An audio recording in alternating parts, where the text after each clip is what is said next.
Welcome, my friends. Welcome to my world. I'm your host, Kevin Rutherford. It is Wednesday, July 27th. We've got a big day lined up today all around health. It is time for another episode of Destination Health. We'll follow that up with After Hours with Kevin and Lauren. And then after that, we'll be doing live Q&A on healthytribe.com. So I've got a couple things I'm going to talk about right now. We're going to get to your calls. We're opening the phone lines right now, so start dialing 855-950-3835. When Lauren joins us later today, we'll talk about fats. We'll kind of take a deep dive into fats, cover a lot of topics there, answer any questions you have, and then for the live Q&A today, I'm going to commandeer the video, and I'm going to do a live video update on my Stress Busters protocol and the X3 workout that I've changed. So I've been tweaking. I'm really excited about the new protocol. You know, I worked on this for about a year. Thought I had it nailed down, tried all kinds of different variations, and then I got away from it, took a break while I was on the road, and when I got back home, I had to dive back into it again, but I started tweaking some things and changing. I think getting away from it a little while gave me some new perspective, and I absolutely love the new changes, and the results are pretty incredible, so I'll share that with you today on the live video later at healthytribe.com. So a lot going on. If you've got a question, a comment, a topic, anything to do with health, jump in and join us. Dial right now. I'll get to those calls here in just a little bit. So I was working on an idea yesterday, and I was thinking about this concept, risk versus reward.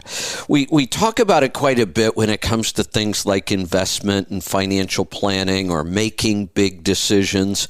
You know, what's the risk and what's the reward?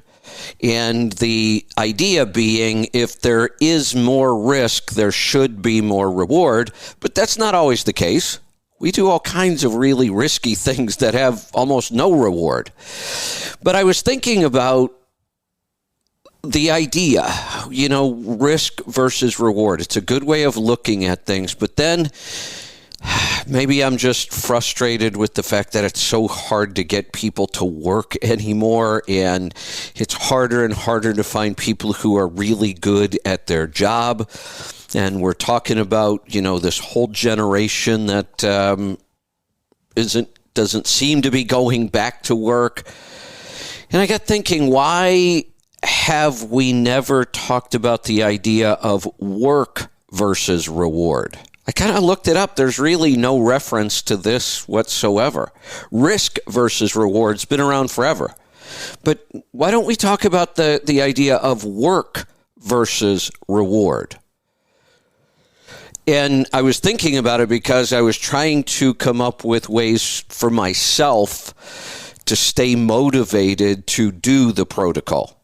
And because when I do, the results are incredible. I don't understand the whole, human nature thing. There are things that I know when I do them, I'm going to feel better. I'm going to be glad that I did them. And yet I still have to push myself every day. And working out and doing a protocol like this, one of those things that I just have to push myself every day. And I'm trying to find some new ways to keep myself motivated so I don't have to struggle so much with that. So I started thinking about this idea of the new protocol is roughly about 40 to 45 minutes. It's really not that long, and that includes the shower at the end and the cold shower. And so I've really shortened it a lot, and really I've made it more effective and shorter. That's the beauty of the new changes. It takes less time, better results. So you would think it would be easy for me to get motivated to go do this because I see the results, I feel so much better, and yet for some reason my brain still wants to avoid this. And when I looked at it, I thought, I always feel better afterwards. In fact, I always feel better while I'm doing it even. The breathing in the infrared sauna is pretty incredible. I mean, I get immediate results. Within the first couple of minutes, I start to feel better. So I get an instant payback. And then we know there's a huge long-term payback. So I started thinking about this idea of I need to approach this and look at how little I have to put into this, really. It's not that much to put into it. And the reward I get back from doing the hard work. Not working hard. There's a difference. This is all about doing the hard work. And for some reason, our brains want to avoid the hard work all the time. That's what the whole book was about. I talk about it all the time, the war of art. That's the whole concept in this book about the hard work. When you work hard, and you do have to work hard to be successful. I'm not saying you don't, but it's never enough. There are a lot of people who work really, really hard and get almost nothing in return for it, and they do it their whole life. When you're working hard, you're trading time for money. That's it. And for the most part, the last hour you trade doesn't pay you any more than the first. And the hour you're doing today probably doesn't pay you much more than the hour you did a year ago or 5 years ago. And in reality, it probably doesn't pay you much more in real terms, buying power, than the hour you worked 30 years ago. That's why 90% of Americans, over 90% of Americans, when they retire, they are not self-sufficient. They are still dependent on some other source of income to get by. And that's a shame. That just shouldn't be. But if all you do is work hard your whole life, that's probably where you'll end up. Working hard is a requirement. It's just not enough. You have to do the hard work. When you do the hard work, you get exponential results. I just talked about money. What about health? Well, retirement age is roughly 65. The age group 65 to 79. And 79 is pretty close to the lifespan, average lifespan for Americans, I think. Close enough. So we're talking about this group that has retired and not died yet. 65 to 79. I think I've talked about this statistic before that they're on like 4 or 5 different prescription drugs, but I found another one. 65 to 79-year-olds, that age group, they actually fill over 27 prescriptions every year. That's insane. Think about that. 27 different prescriptions every year. Now, when I say different, I mean they may have one drug that they have to refill that prescription 5 times during the year. And then they're on another drug, maybe they have to refill that one 8 times during the year. But when you add up all the prescriptions they have to fill every year, it's over 27 prescriptions. And they're not self-sufficient money-wise. 2 things really important in life. We don't teach them in school. We don't teach them at home because our parents weren't taught them, so they couldn't teach it to us. We weren't taught it. We can't teach it to our kids. But those are horrible statistics. That you work hard your whole life, 4 decades of work. And what do you get for it? You're not self-sufficient financially and you're filling 27 prescriptions a year? We're a pretty successful country, but boy, have we screwed that one up. We need to fix that. All right. What else? I had some other things. You know what? I think I'm going to take a call. I've got a call. If you want to jump in right now, I'll take some calls. I have some other topics I might jump back and forth on. 855-950-3835. Jump in while you've got the chance. We'll get started on your calls right now. We're going to head off to Texas to get started. Pam, welcome to the program. Hi, Kevin. I appreciate you taking my call and all the time you put in for us. My main question is, well, I'll tell you my history. We've been doing this for about 3.5 years. My husband's a truck driver, and we stay pretty good on it. And we've tried to do more meat than even vegetables at this point. Good. I do once a month. I'll go splurge and have ice cream. Oh, that's fine. And I just had a little ice cream last night. I guess I lost all my weight in the first 6 to 8 months, if I remember right. I lost about 48 pounds, but I really needed to lose 20 or 30 more to be like at high school weight. Okay. I did talk to Michael a few times, and I called cheating, eating too many sweet potatoes or too much nuts, or I can't figure out why I'm not continuing to lose weight. And I just don't know if you have some. Yeah. I did used to try. I used to try to do. I do eat mostly 3 to 4 days a week, one meal a day. So the other days I'll eat it two times, but try to do it in a 5-hour window. Okay. And then I also have done long fasts a long time ago. Got it. Okay. So it sounds to me like you've done a lot of things right. You've tried a lot of things that we recommend sometimes when you kind of stalled on weight loss or there's more you want to lose. So at this point, I probably don't think this is as much diet as it is other things. You know, one meal a day is pretty powerful. Your fasting is powerful. You've even gone, more carnivore. You've done all the things we usually recommend. So at this point, we probably need to focus more on things other than diet. The first thing we focus on, because we see this as a pattern over and over and over, is stress.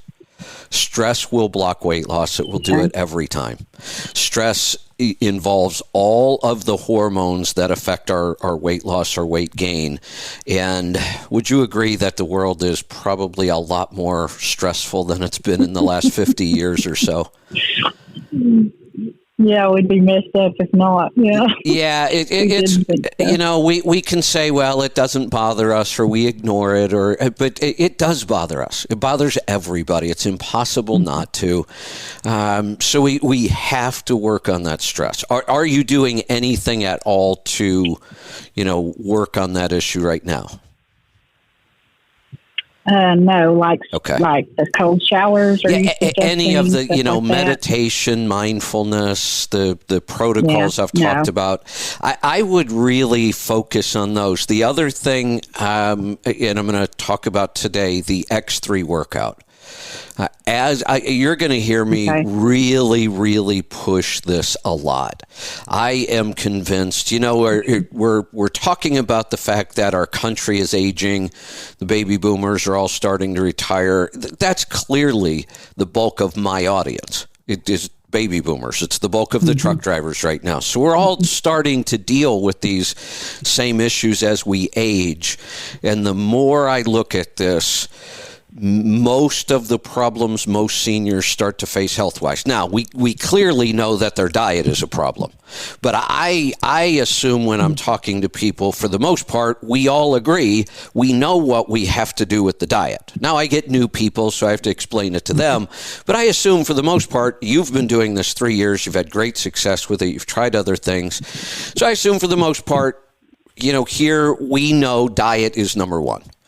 Now we need to work on the other stuff. So I'm really working on this lifestyle protocol again with the idea of how do we get back to the benefits we used to receive as hunter-gatherers? What kind of things are we missing?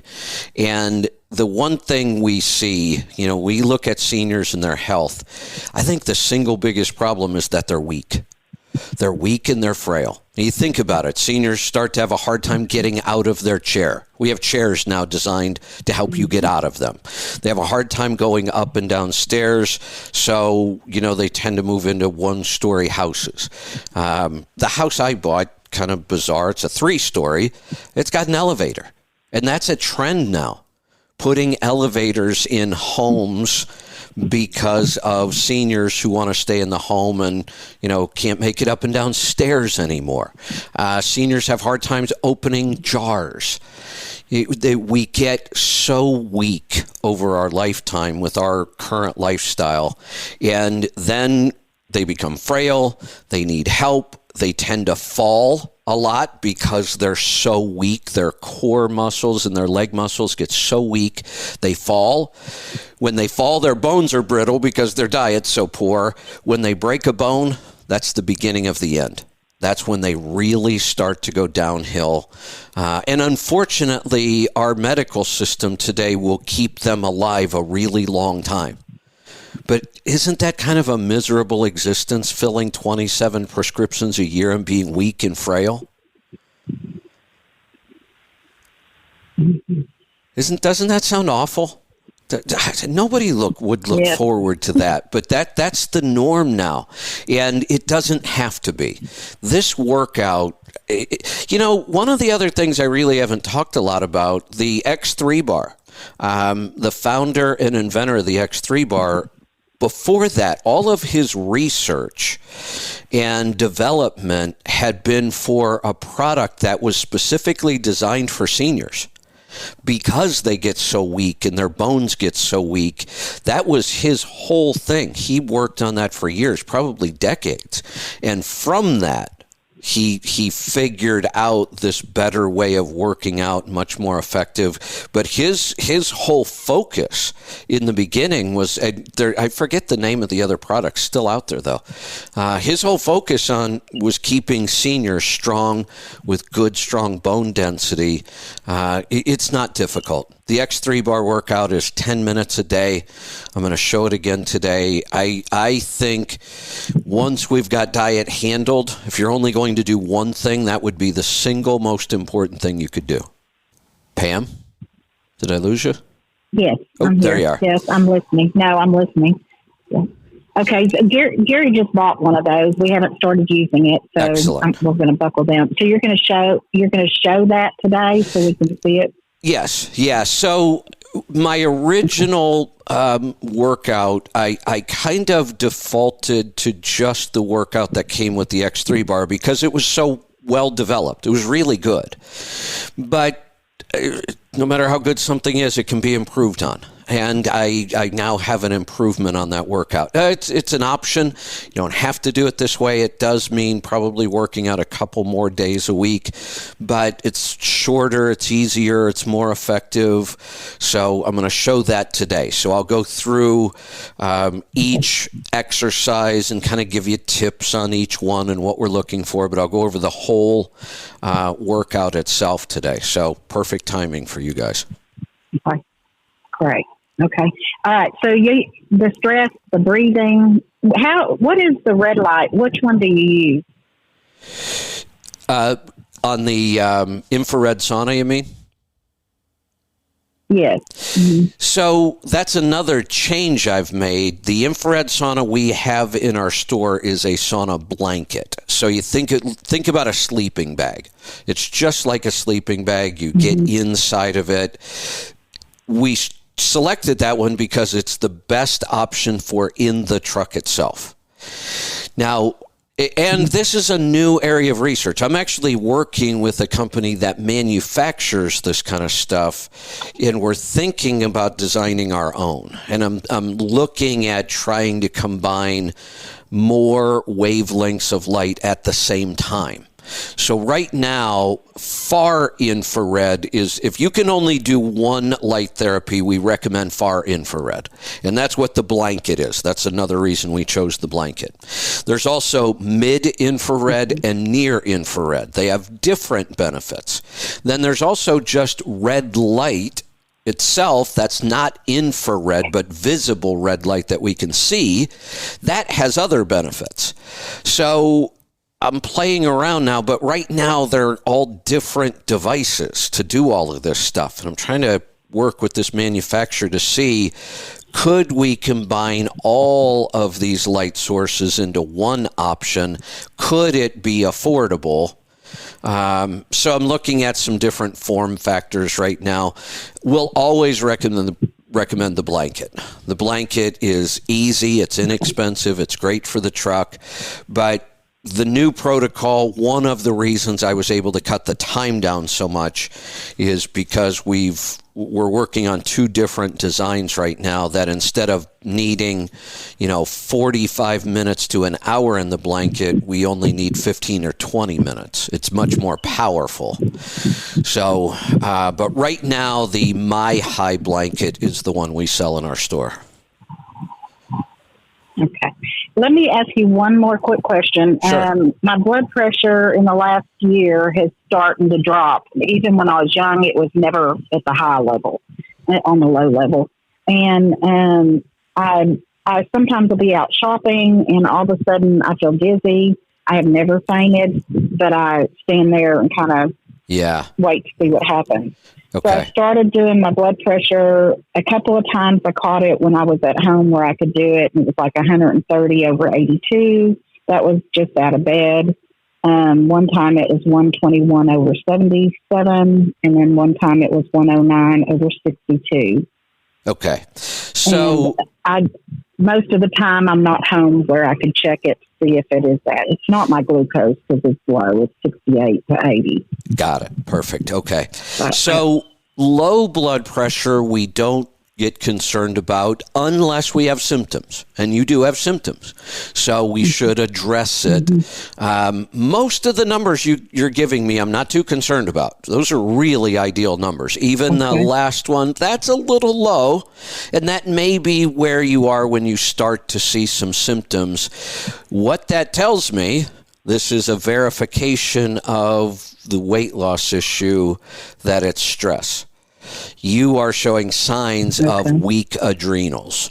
So at some point, when you're overstressed or you've worked a little too hard, or maybe it's a hotter day than normal or whatever, it's kind of pushing you beyond that stress limit, and your adrenals kind of give out, and that's what causes low blood pressure.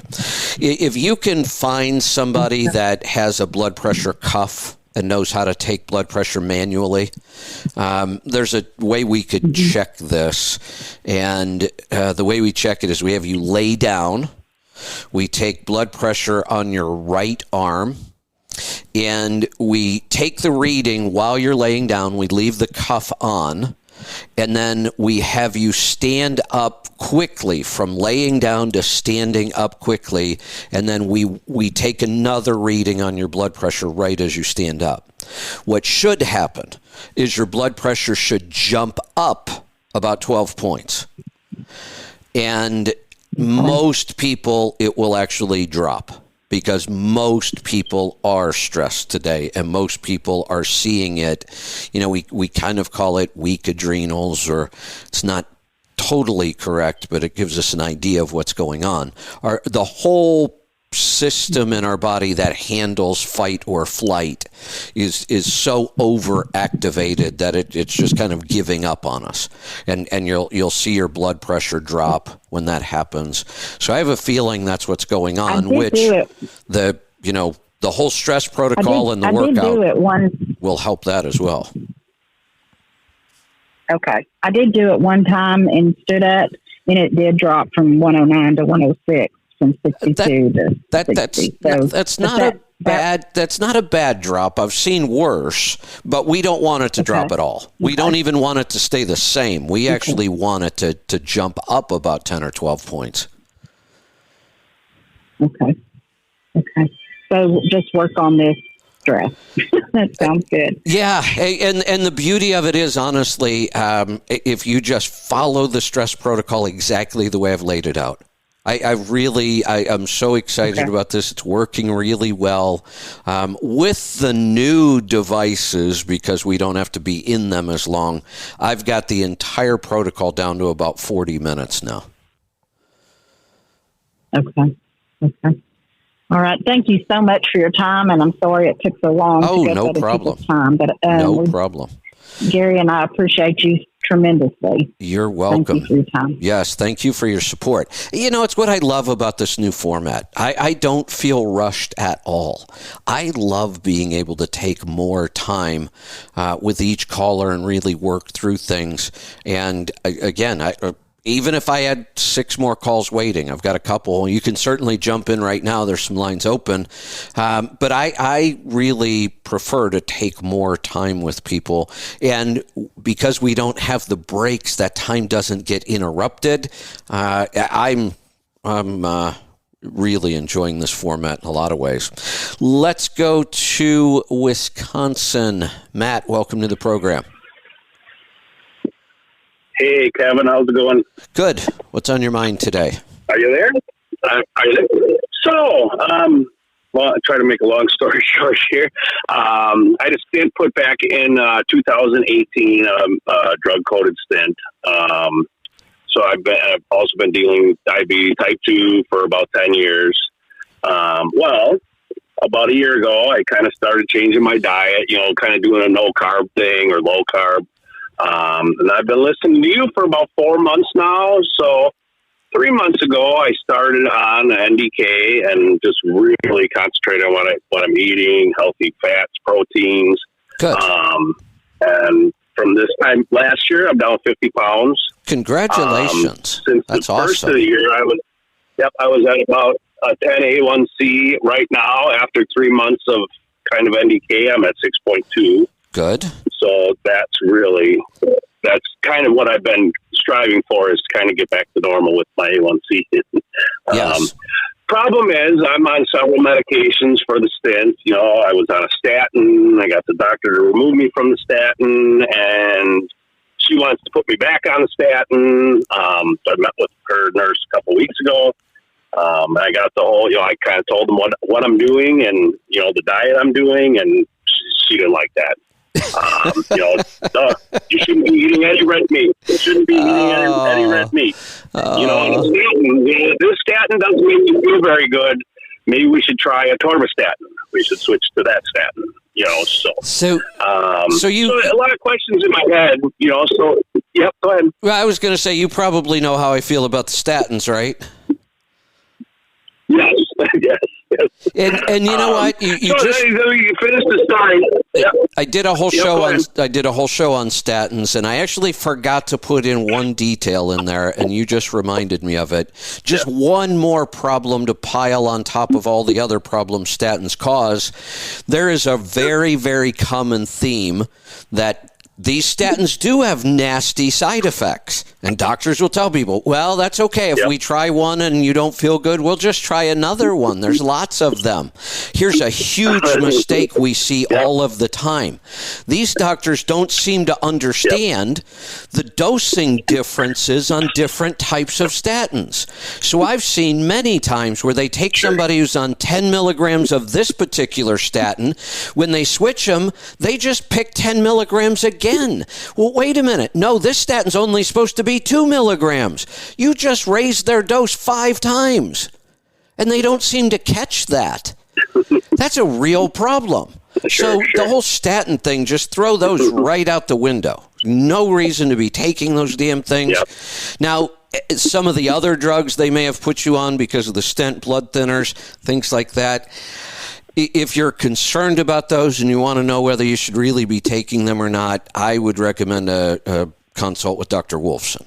I mean, those drugs I can't really get into I'm as one far step as... ahead of you. Okay, good. Yep, I'm one step ahead of you. I've already did a blood test, and I sent that out last week. So I'll be having a call with one of his coaches in like 3 weeks. So Perfect. I'm looking forward to that. Good. And I also did a discovery call with Lauren back in May, so she kind of got me started on everything. Awesome. And it's funny you say that about statins, because I'm dealing the same thing with my endocrinologist about I take Ozempic, an injectable for diabetes. Plus, I was on glipizide, metformin. Well, he took me off he didn't take me off metformin. I just stopped taking it. Yeah. So, also, I was on this Ozempic, and I told him like 2 months ago, I said, I'm starting this diet. I want to, get, but my goal is to get off these medications, Well, so I sent him a message. So every morning, I forgot what they call it, but in the morning you spike, from 4 a.m. to 8 a.m. you spike. And I was going up like 200 some days at 8 a.m. This was all without even eating breakfast. And they would drop down back to, 120, 130 for kind of my norm. But I said, what can I do to reduce this spike in the morning? Thinking, okay, maybe he'll give me some like a nutritional advice.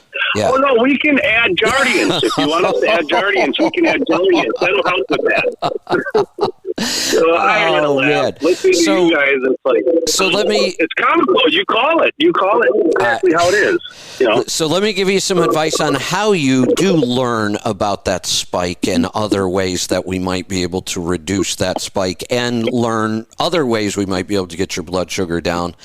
I recommend doing at least a month or two with a continuous glucose monitor. I have one. I wear a Libre. Oh, excellent.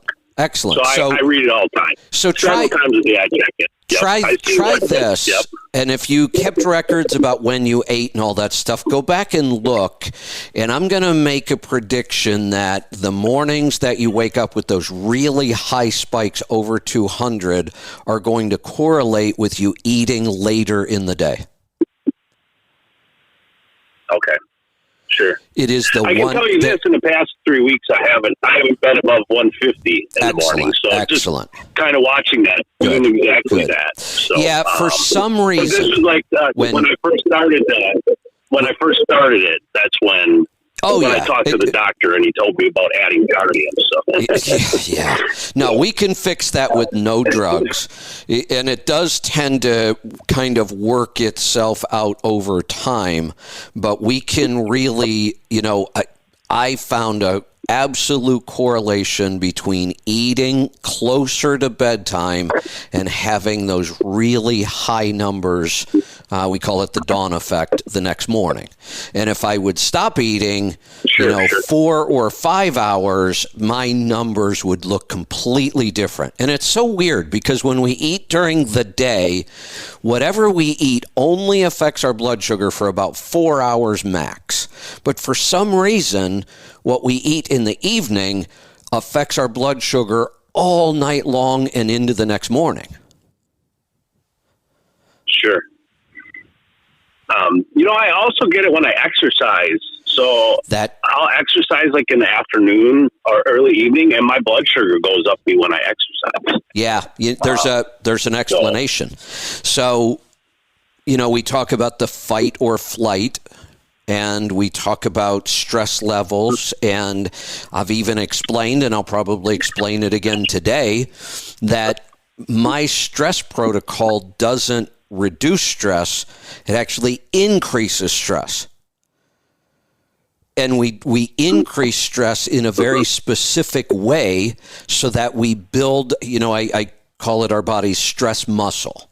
We have to build our body's stress muscle so that it's able to handle stress without breaking down. We can't just avoid stress. It doesn't work. So we have to build our stress muscle. And that's really what this protocol does. It increases stress, just like we increase the load on our muscles when we're working out to make our muscles stronger. My stress protocol increases the load on all of our stress response and hormones so that it gets stronger and stronger over time. Sure. How can I read more about that? Is it on Healthy Tribe somewhere? There's a video somewhere, and I'm going to do one today. So because I've changed the protocol from the last time I did a video. So I don't have a lot written on this. At some point, we'll probably do something. But today, I will be doing just a live video, and then that video will get posted so you could go back and, review it. But that's really what I'm going to talk about today. The protocol itself, the changes to the protocol. I'm going to put a pretty big focus on the X3 workout as well. Excellent. Yep. That's my next step is getting X3 bar. So perfect. So one more real quick question. Sure. So I told you I'm in a couple weeks. I'll be meeting with Dr. Wolfson's coach, and so I followed Lauren's protocol with kind of a couple supplements with the Biotin maybe or Biodoff 7 or Yeah. There was like 3 things she put me on. I take 2 before meals. I take 1 every night. Right. And then the vitamin D drops. Every morning I do my keto coffee or my NDK coffee, and love that. That's Good. I look forward to that every morning. So, I know, me too. So the one thing I've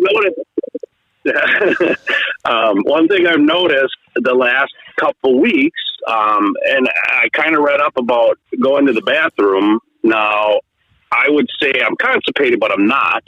I just go to the bathroom a lot less. Like every 3 days, I go to the bathroom. Well, the last week, so about 3 months, I've been doing the diet now. The last week, really bad constipation. Before it was a little diarrhea, and then it was a little bit of constipation. Now, the last week, it's been just constipation. So I'm wondering, I know you talk about the kit, the gut health kit. Yeah. I wonder if that's something I should do, or should I wait to talk to Dr. Wolfson? Or? I would wait. The reason being, all practitioners kind of have their methods, their products. And, if somebody comes to us and they say, hey, I was working with this practitioner, they had me on this, we'll review all of their supplements and say, oh, yeah, you can stick with that one. We have one that's similar, but you've already got that one, so stick with it. Dr. Wolfson's pretty much the same way. But since we know you're going, Yep. I would wait and just take his recommendations then. Okay. Sounds good. Well, thank you very much for everything. I've been listening to you for a couple months now, and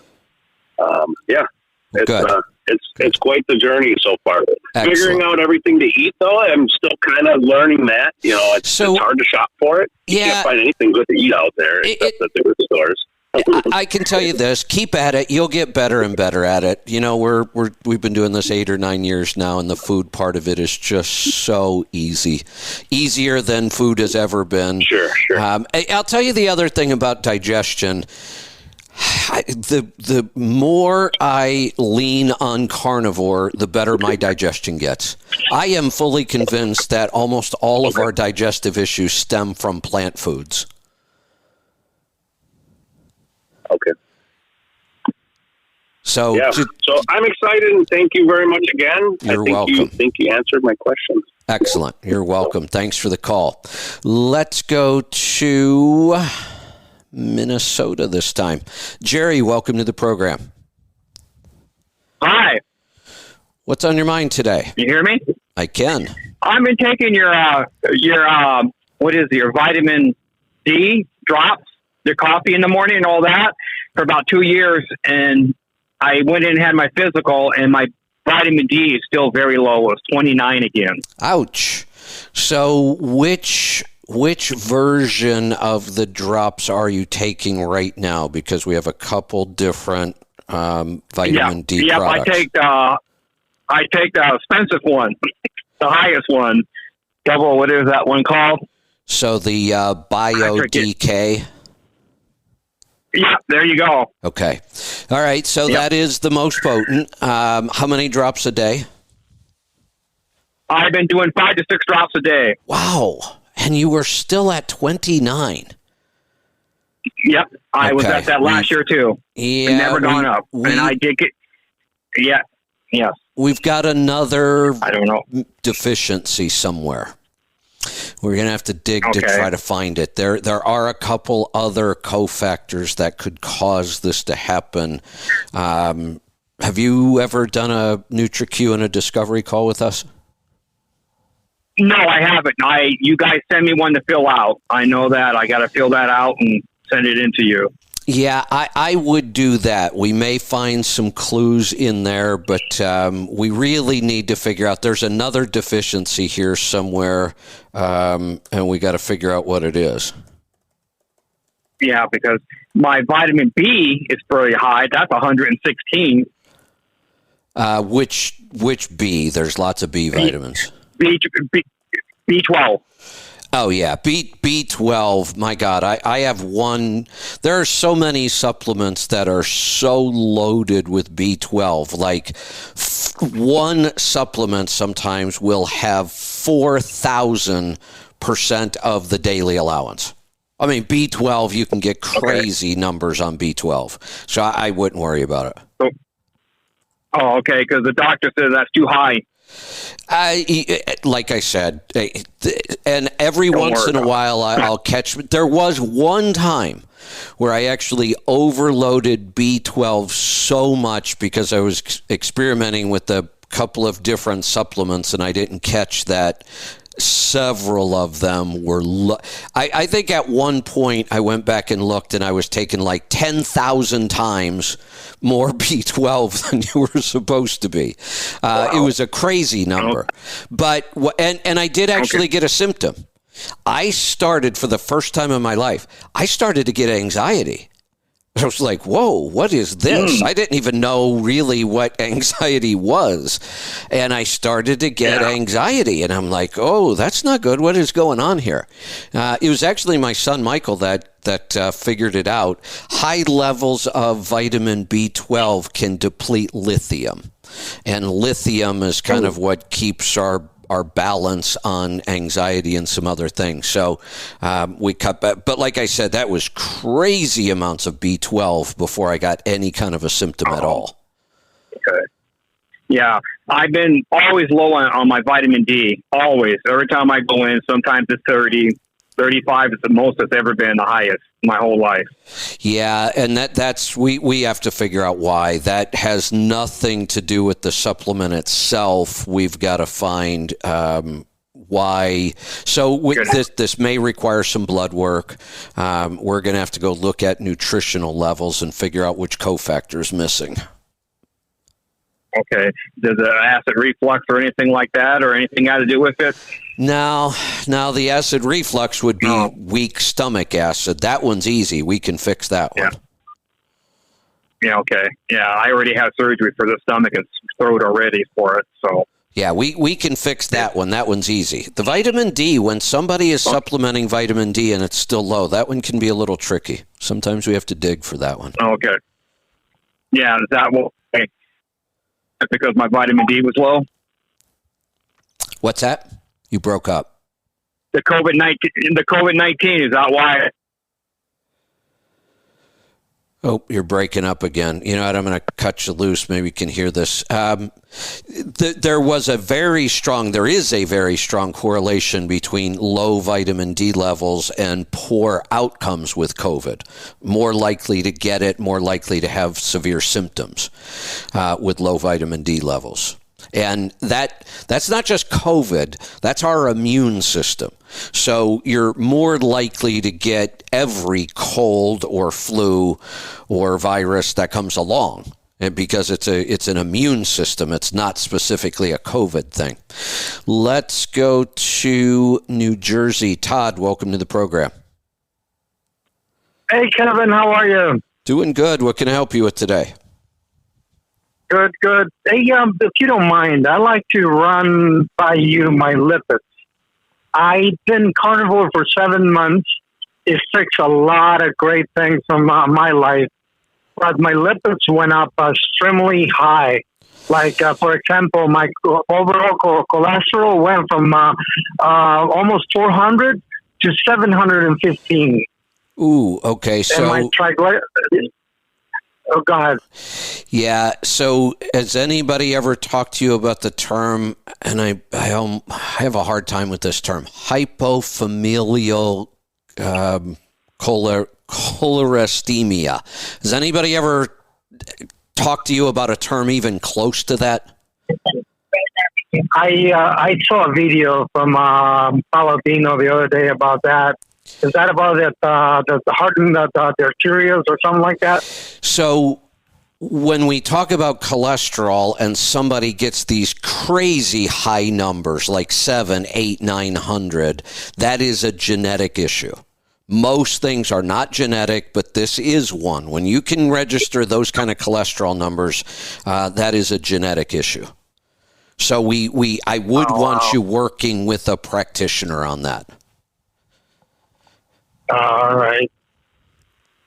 Yeah, because it takes like my testosterone from 315 that I was, it went up to 825, which is a good thing. My insulin is 2.5, which is really good. My glucose went from 97 to 82. And but the only thing that got crazy was my cholesterol. So that's excellent. You got lots of good results from eating this way, but we do have to address your cholesterol. And this is fairly rare. I mean, I've maybe dealt with 10 cases of this in the last 8 years. But we do. So here's the thing. I can eat pure fat all day long, and my cholesterol numbers will never even get close to that. When we see those kind of numbers, it's always this genetic issue. It's not the diet, but we can adjust the diet to make it better. Do you think, or how do you feel about going back to a little bit of our carbs to address that? Would that work with that? That is sometimes what we do, but we've got to be careful with that. That's why I really like to see somebody working with a practitioner to get the diet tweaked when we see this. All right. Sometimes we actually go heavier on some lean protein rather than carbs. Yeah, I've been doing a lot of I've been doing like 50-50 on fat and lean meat. Yeah, a lot of ground beef and ribeye. So one of the things you can do is start to move a little more towards leaner cuts. Now, don't go crazy. We don't want you eating boneless, skinless chicken breasts, but maybe cut back on that fat a little bit. Start moving more towards leaner proteins. The other really important factor here is that you should not be eating conventional meat and conventional fat ever. You really should be making sure you're getting the best quality meat and fat you can find. Yeah, now that I'm doing grass-fed, grass finished from U.S. Wellness meat. Excellent. I did the other. This might be that the cause, because I deep fry everything on tallow though. Oh, well, deep frying on tallow is okay. And the other thing you want to really do when you deep fry, and when I say it's okay, it's not necessarily healthy, but if we do it right, it's not going to kill us either. And I do deep fry tallow and lower temperatures. Like if you can deep fry at 300, do that instead of 350 or 375 or whatever they're recommending. Turn it down and deep fry at lower temperatures. Yeah, and I even like I make balls like from my ground beef, and the center I leave it raw. I just like deep fry the outside. Yeah, excellent. All right. I'll look into that then. Okay, thanks for the call. All right, be safe, be profitable, be fit and healthy. Always do the hard work and master the journey.